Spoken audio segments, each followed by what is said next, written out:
pues no solo se toca el tema de los avances científicos en las terapias para los pacientes, sino que hablamos de temas un poco más administrativos para construir un mejor país. Pues el tema es complejo. Yo voy a hablar de 4 puntos específicos. Paula ahorita mostró pues mucho de lo que yo voy a mostrar, entonces de pronto lo voy a pasar rápido. Simplemente voy a puntualizar sobre unos puntos específicos que ella también nombró. Vamos a hablar un poco de las terapias actuales y por supuesto pues el tema en mención, que es el ingreso de nuevos medicamentos o el ingreso de terapias celulares que definitivamente se comportarán de forma diferente. Resalto ahí el dato de la letalidad y de las incidencias y mortalidades. Aquí hemos hablado de Globocan. Globocan como tal, pues, es la forma en que, pues, es como nosotros de una forma estándar nos vemos en Colombia y podemos mirar cómo estamos en comparación con otros países. Y son cálculos poblacionales que están basados en registros. Entonces, ahorita veíamos los números, esos son los números de la incidencia global, 1,78 por 100.000 con mortalidades de 1,14 y resalto un dato que se llama letalidad, que a los epidemiólogos no les gusta y a nosotros tampoco como médicos, porque pues nosotros queremos ver es Kaplan-Meier, que es cómo se comportan las personas una a una y cómo les va en su pronóstico. Sin embargo, con la forma de datos que tenemos hoy en el país, la letalidad sirve mucho porque a tener registros administrativos vemos como datos muy duros como número de casos nuevos diagnosticados en el sistema de salud versus fallecidos por la enfermedad nos permite medirnos un poco cómo estamos con otros países. Ya lo ha mostrado Paula ahora, pero pues hago énfasis a determinados datos en donde vemos letalidades en países desarrollados que habla calculando los de Globocan de 0,37, 0,38 e incluso haciendo la división de mortalidad e incidencia para Colombia nos daría 0,44. Sin embargo, nosotros tenemos un registro administrativo que es el de la cuenta de alto costo. Estos son los datos que son del último informe donde pues las EPS y las otras CAPBs dijeron que hubo 480 casos nuevos. Bien se dijo ahora, probablemente ahí hay un subregistro. Sin embargo, esos son los datos que el sistema de salud trató. Y hoy pues es casi imposible que nosotros podamos decir que un paciente de mieloma se trata por fuera del sistema de salud con un 98-99% de aseguramiento. Los prevalentes, esos son los que aparecen como prevalentes. La cuenta de alto costo, a pesar de que Paula también lo mostró ahora, hoy ya se convierte en una enfermedad que tiene un registro específico, pero durante muchos años se convirtió en una enfermedad muy importante dentro de las neoplasias linfoides. Por lo tanto, se viene haciendo un seguimiento del número de casos y la prevalencia, pues casi que en estos últimos 6 años se ha ido mirando que esos pacientes siguen sobreviviendo, otros fallecen, pero esa es la prevalencia que hay, digamos, acumulada. Y esos fueron los casos que se documentaron y que se reportaron como fallecidos de mieloma múltiple. Dijimos ahorita, si hacemos el cálculo de Globocan nos da 0,44, si hacemos el cálculo de los reportados por el sistema de salud nos da 1,16. Quiere decir que fallecieron más pacientes de mieloma múltiple de los que diagnosticamos. Y eso nos genera, digamos, a pesar de que hay un tema grande en registros, sí nos alarma, y nos alarma porque pues hoy tenemos servicios de trasplante de médula, tenemos medicamentos disponibles y tenemos acceso a muchas tecnologías que eventualmente, pues digamos, bien utilizadas van a funcionar muy bien. Entonces aquí viene otro tema y pues finalmente nos preocupa mucho. Podríamos verlo en todas las enfermedades que se reportan en la cuenta de alto costo, pero ¿de dónde vienen los pacientes que hoy vemos? Y desafortunadamente los pone el régimen subsidiado. Entonces uno dice, ¿por qué desafortunadamente? El contributivo. ¿Y por qué desafortunadamente? Porque tenemos un aseguramiento que dice que la mitad de la población está subsidiada y la mitad es contributiva. Y si esto es universal, entonces vivimos en 2 Colombias. ¿O por qué se diagnosticaron 120 pacientes del subsidiado y 331 del contributivo? Y ahí vemos las inequidades del sistema. Entonces yo creo que ahí hay un tema que también lo hemos discutido mucho y que pues se convierte en un reto de gobiernos anteriores y por supuesto de este gobierno, en mirar cómo esa equidad hace que empecemos a diagnosticar más pacientes porque algo está pasando ahí. Y pues ni qué decir de la oportunidad en el diagnóstico y la oportunidad del tratamiento, donde los rangos para diagnosticar un mieloma pues van como de un día a 60 días, pero para tratarlo hasta más de 120 días con un diagnóstico ya confirmado, cosa pues que obviamente también habla de serios problemas, digamos, dentro de la operación del sistema de salud. Entonces, ¿qué terapias? Ahorita el doctor Fonseca nos mostraba 4 medicamentos en primera línea. Entonces eso pues obviamente se convierte en un reto no solo tecnológico, sino en un reto netamente económico para un sistema de salud como el nuestro. Y pues eso es una discusión probablemente de otro foro.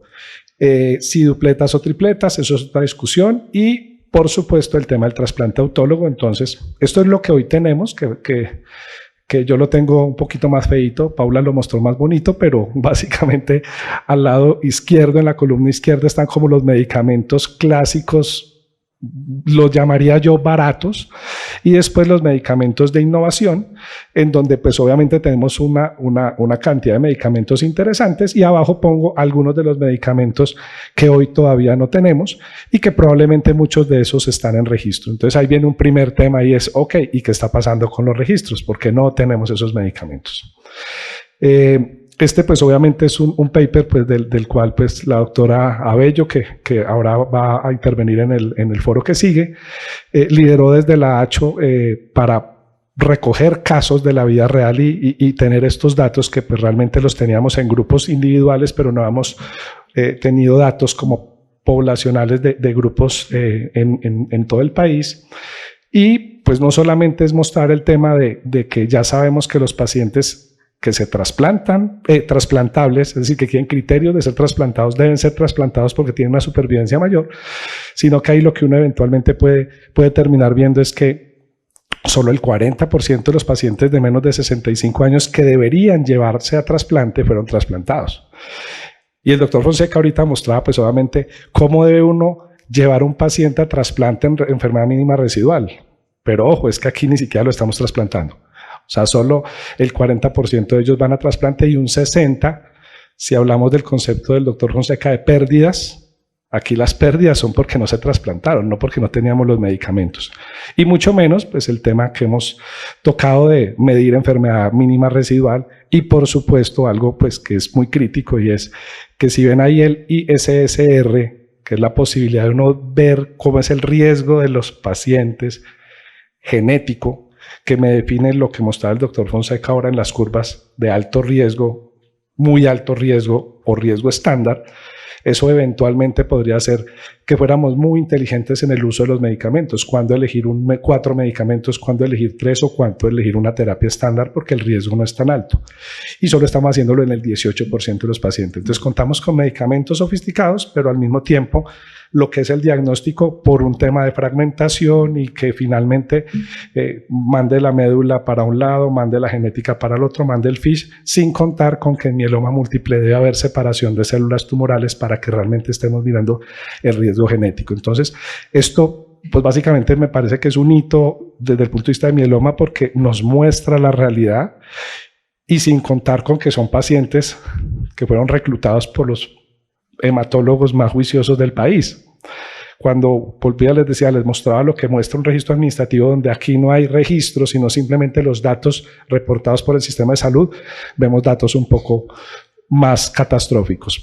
La idea es que aquí no se vea, solo quiero que vean los colores, es representado lo que decía Paula ahorita en su primera presentación, y es que hoy ya tenemos el consenso basado en la evidencia de indicadores de gestión de esta enfermedad, donde lo que tengo yo señalado en amarillo corresponde a la clasificación del riesgo genético, tanto por vía de pues, técnicas diferentes genéticas, que es lo que permitiría que pudiéramos elegir de una forma inteligente los medicamentos. Entonces, hoy ya, a partir de este año, esto se está midiendo y el otro año ya tendríamos el primer reporte como lo tenemos en mama, en colon, en estómago y en las otras 11 enfermedades que se vigilan. Esta sería la enfermedad número 12. Ahora al grano. Y entonces, ¿qué hacer con el ingreso de medicamentos? Entonces, aquí viene un tema que, pues, ustedes, obviamente, para todos es claro lo que viene, reforma a la salud, todo lo que está pasando, Plan Nacional de Desarrollo. O sea, tenemos una serie de temas que de una forma mediática lo estamos viendo en el día a día. Yo voy a tratar de ponerlo, digamos, muy práctico. Y es quienes han seguido el sistema de salud durante los últimos años, pues creo que recuerdan algo que fue la demanda del artículo 72 del Plan Nacional de Desarrollo del segundo gobierno del presidente Santos, en donde básicamente lo que se pretendía era ingresar los medicamentos por valor, cosa que pues para todos en últimas es un tema interesante y que tiene toda la lógica, es decir, los medicamentos que ingresen al país deberían mostrar que son mejores que lo que tenemos y de acuerdo a eso ponerles un precio. Hasta ahí ese es el concepto. Hoy, ¿qué pasa? Vemos lo de la izquierda. Hoy simplemente una farmacéutica va a traer un medicamento, hace un dossier que es un papeleo de documentación que como lo presenta la FDA en Estados Unidos o la EMA en Europa o cualquier ente de regulación de medicamentos de aprobación, pues básicamente lo que hace es presentarlo, lo somete con la información que básicamente debe dar 2 puntos, que es más efectivo que lo que hay y que es seguro. Y bajo ese criterio, pues una comisión del INVIMA de medicamentos especiales evalúa y decide que el medicamento puede ser comercializado. Posterior a la comercialización, pues obviamente aparece el tema del precio y ya conocemos todas las famosas circulares donde el gobierno, desde el Ministerio de Salud en el tema tarifario, pues va regulando el precio de los medicamentos en base al precio de los medicamentos en otros países y en base a otras condiciones específicas. Eso es lo que pasa hoy en día. Entonces, este tema del artículo 72, que en el Plan Nacional de Desarrollo actual, pues parece que otra vez entraría en vigor. Entonces, es lo que les voy a explicar. Aquí básicamente lo que se harían serían como 2 procesos paralelos. El del INVIMA igual al que ocurre hoy, pero al mismo tiempo un proceso técnico que iría por el IETS, que también ustedes han visto, pues que está en plan de que de pronto se le cambie el nombre o se cambien las competencias o se les amplíen, y un tema de financiación que pues no queda muy claro y pues será motivo de discusión de qué va a suceder finalmente, y es ¿quién lo va a financiar? Si van a ser recursos mixtos, si va a depender directamente del ministerio o lo que suceda. Independiente del tema de financiación, esos 2 procesos irían y al final se le daría una categoría de valor terapéutico que es la que está a la derecha y no la voy a leer, pero pues básicamente es si el medicamento es mejor, se miren unas condiciones que dicen qué tan mejor es siempre y cuando no sea más riesgoso, y de ahí para abajo pues hasta llegar al último en el que dice este medicamento no sirve para nada, pues definitivamente ni siquiera lo vamos a mirar, o que tiene una relación desfavorable de seguridad y pues no tendría por qué entrar, pero los otros pues tendrían unos parámetros de evaluación que le darían la categoría y sobre la categoría se le daría un valor terapéutico. Usualmente el IETS en asocio con la compañía que está presentando el medicamento pondrían un precio sugerido de ingreso al país que al final lo ratifica o lo modifica el ministerio. Ese es como el tema claro. Esto es pues todo el marco normativo, que no los voy a aburrir con eso. A la derecha, en la parte de arriba, pues está cómo serían los tópicos de la toma de decisiones, pero pues obviamente, y eso pues no es solo Colombia, o sea, NICE lo hacen en Francia, lo hacen en otros países. Aquí no, el tema no es ese.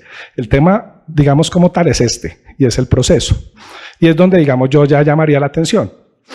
Totalmente de acuerdo en que los medicamentos que ingresen por valor y que el precio esté determinado por eso es maravilloso, pero como todo en la vida, los procesos son los que, digamos, uno ya aquí como médico se preocupa viendo ese proceso, porque estamos hablando de que tenemos hoy medicamentos que demoran hasta 24, 30 meses en llegar al país, como los que les mostré innovadores anteriores, que entran al INVIMA, hacen un proceso y salen, versus un tema dual, donde estamos viendo que IETS y INVIMA están haciendo un proceso al tiempo, que no sabemos cómo se van a encontrar al final del camino, si en los 30 meses, 18 o 6 meses, o no se van a encontrar, o sale uno primero que el otro, y al final todavía no ha llegado al ministerio, que es quien finalmente dice, este es el precio de salida y se comercialice. Entonces, digamos, ese es un reto que este gobierno tiene, cómo articular y cómo hacer que IETS,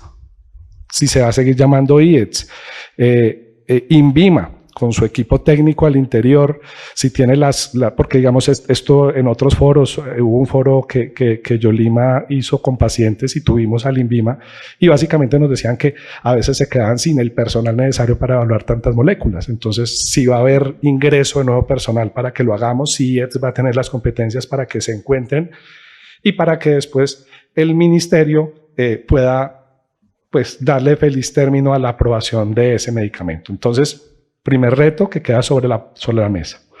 Ahora, eso es para el proceso normal que surten este tipo de medicamentos. Entonces, si hablamos de algo de las moléculas que el doctor Fonseca dijo y que pues finalmente lo que está pasando en el mundo y lo que uno quisiera como médico y como paciente que tuviéramos disponible nosotros para darle lo mejor a nuestros pacientes, entonces viene pues todo esto que realmente no los va a aburrir, van a ser gráficas, pero solamente es para contarles que ya la inmunoterapia en el país como medicamento es una realidad. Nosotros tenemos medicamentos, ahí están nivolumab, pembrolizumab, atezolizumab, durvalumab, avelumab, son medicamentos que hoy pasaron esa vía del INVIMA y hoy los podemos utilizar tanto en tumores sólidos como en tumores hematológicos. Eso hoy lo podemos hacer y lo tenemos disponible. Ya vendría el tema, ¿y por qué los resultados en salud no son los que uno espera? Entonces ya tenemos otro problema. El paciente cambia de una aseguradora a otro asegurador, el paciente pasa de una IPS a otra IPS, o simplemente los modelos de contratación o lo que suceda hace que el paciente no reciba la terapia de forma adherente. Por lo tanto, podrá ser el medicamento maravilloso con la elección perfecta, pero si no se aplica o no se toma como es, pues el resultado no va a ser el que uno espera. El tema de los biespecíficos, pues ahorita creo que el foro que sigue van a tocar el tema, no me voy a meter en esto, pero para mí este tipo de moléculas sigue teniendo ese mismo curso que acabo de mostrar a través del INVIMA como un medicamento. Y después viene esto que pues es lo que llamaríamos terapia celular, que tiene pues digamos varias aristas, diferentes metodologías, etcétera, etcétera. Pero todo este proceso en donde yo prácticamente le estoy enseñando al sistema inmune a reconocer esa célula tumoral, requiere infraestructura, requiere registros sanitarios, requiere personal entrenado y requiere una serie de actividades y de necesidades que hoy el país no tiene totalmente satisfechas. Entonces, solo para mostrarles, estos son los medicamentos que hoy son Carticel para mieloma aprobados en Estados Unidos. En Brasil y en Argentina hoy ya hay Carticel. ¿Sí? Nosotros no la tenemos y es parte de la discusión de el ingreso de medicamentos a nuestro país. Estas son todas las posibilidades, digamos, esquemáticas de yo cómo puedo hacer para que esa célula linfoide de inmunidad propia ataque y destruya las células tumorales. Estas son todas las formas, pero entonces nuevamente vendría la discusión y entonces las terapias celulares hacen parte de ingreso por vía de medicamentos o definitivamente esta va a ser una parte de la vía de medicamentos. ¿Por qué? Porque estamos hablando de que es un procedimiento en donde yo tengo un paciente, tengo que extraer esas células tumorales, enseñarle pues como les decía, de diferentes formas a enseñarle a que reconozca el tumor y volver a hacer esa infusión y se parece mucho a un trasplante de médula. Por lo tanto, ¿qué infraestructura se requiere? Eso requiere una norma de habilitación que hoy la 3100 que determinaría el centro hospitalario que lo haga, qué requerimientos tiene desde infraestructura y requerimientos técnicos y tecnológicos más el capital humano. Después vendría el uso de los vectores o lo que se vaya a hacer para que queden aprobados, que unos eventualmente, y eso se viene hablando hace mucho rato, si se van a hacer en Colombia, in-house, o si las farmacéuticas los van a traer, pero igual deberían tener un paso por el INVIMA y al mismo tiempo pues crear un código CUPS que permita que esas terapias se puedan dar. Entonces obviamente le ponemos un paso adicional a la complejidad que le estaba dando ahora y pues obviamente el tema era mostrarles un panorama un poco más optimista, pero pues esos son los retos que tenemos. Muchas gracias.